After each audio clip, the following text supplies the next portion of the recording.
जय श्री राधे। भगवान विष्णु और माता लक्ष्मी की कृपा आप पर और आपके परिवार पर सदैव बनी रहे। जया एकादशी की आप सभी को हार्दिक शुभकामनाएं।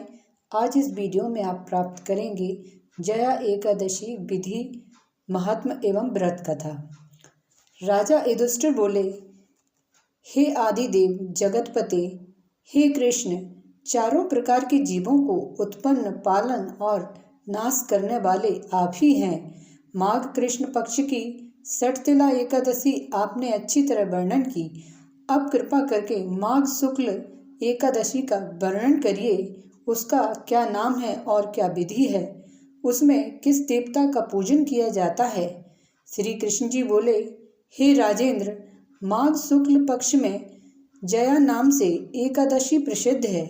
यह सब पापों को दूर करने वाली है। उसे मैं कहूँगा, यह पवित्र एकादशी सब पापों और पिशाच योनियों को नष्ट करने वाली है। राजन, इससे बढ़कर पापों को दूर करने वाली और मोक्षदायक कोई दूसरी तिथि नहीं है, इसलिए यत्न पूर्वक इसका व्रत करना चाहिए। हे राज शार्दूल, इसकी सुंदर कथा जो पद्म पुराण में कही है उसे सुनिए। जया एकादशी व्रत कथा। एक समय इंद्र स्वर्गलोक में राज्य कर रहे थे। देवता उस मनोहर स्थान में सुख से निवास करते और अमृत पान करते थे। अप्सराएं उनका सेवन करती। वहाँ कल्प वृक्षों से सुशोभित नंदन वन था। एक समय वहाँ इंद्र ने बहुत प्रसन्नता से 50 करोड़ नायिकाओं से नृत्य कराया। वहाँ पुष्पदंत नामक गंधर्व गान कर रहा था। चित्रसेन नाम का गंधर्व, उसकी पुत्री मालिनी और चित्रसेन की स्त्री वहां आई। मालिनी का पुत्र पुष्पवान और पुष्पवान का पुत्र माल्यवान था। पुष्पवती नाम की गंधर्वी माल्यवान गंधर्व पर मोहित हो गई। उसने भी अपने सुंदर स्वरूप, भाव और कटाक्ष से माल्यवान को वश में कर लिया। उसकी भुजा तो मानो कामदेव का पास है। चंद्रमा के समान मुख है और नेत्र कान तक लंबे हैं। कानों में कुंडल शोभा दे रहे हैं। वह सुंदर आभूषणों से सुशोभित थी। शंख के समान उसका कंठ था।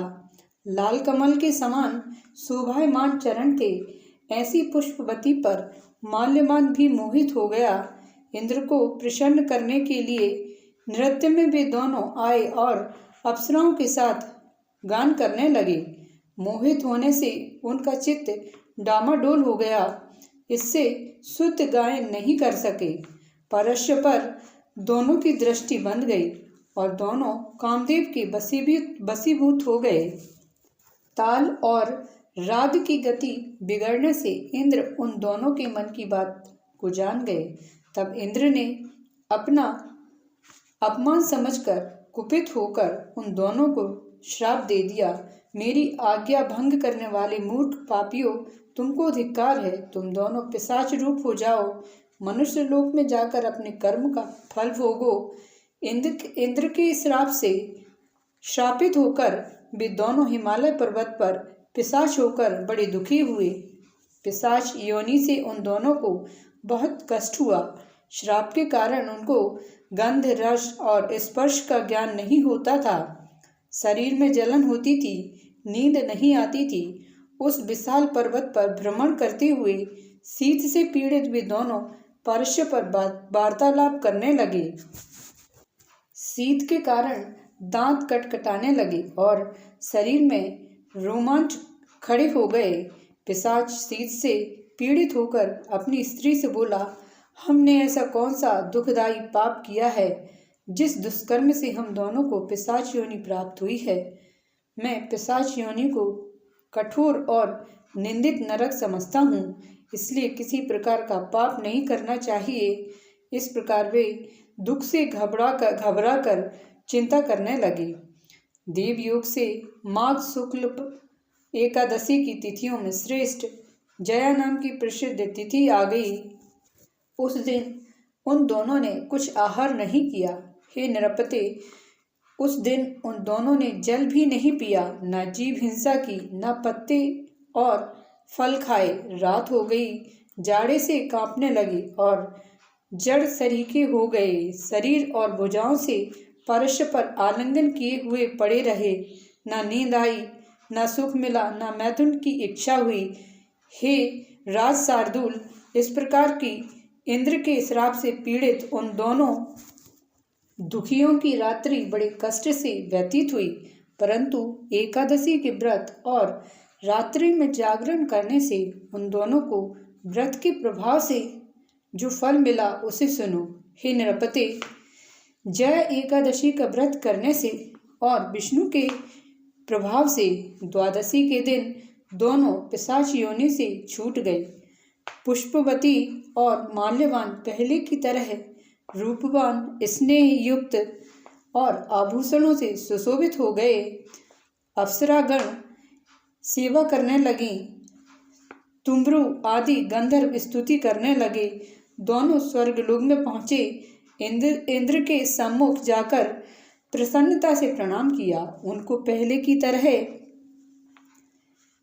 इंद्र देखकर आश्चर्य हुआ। इंद्र बोला कि किस पुण्य के प्रभाव से पिशाच योनि से दूर हुए हो?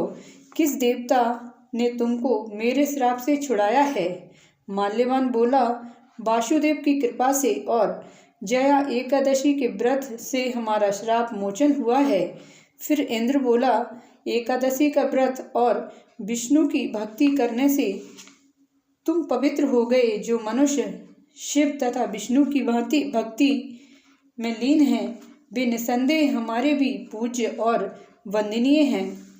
अब पुष्पवती के साथ स्वर्ग में सुख से विहार करो। हे राजन, इसलिए एकादशी का व्रत अवश्य करो। जया एकादशी का व्रत ब्रह्म हत्या को दूर करने वाला है। जिसने इस व्रत को किया है, हे नृप, उसको सब दान और यज्ञों का फल प्राप्त हो गया है। इसके पाठ करने और कथा सुनने से अग्निष्टोम यज्ञ का फल मिलता है। चैनल पर पहली बार आए हैं और अभी तक चैनल को सब्सक्राइब नहीं किया है तो चैनल को सब्सक्राइब करिए, बेल आइकन प्रेस करिए, लाइक करिए, कमेंट सेक्शन में ओम नमो भगवते वासुदेवाय लिखिए। मिलते हैं अगली वीडियो में। जय श्री राधे।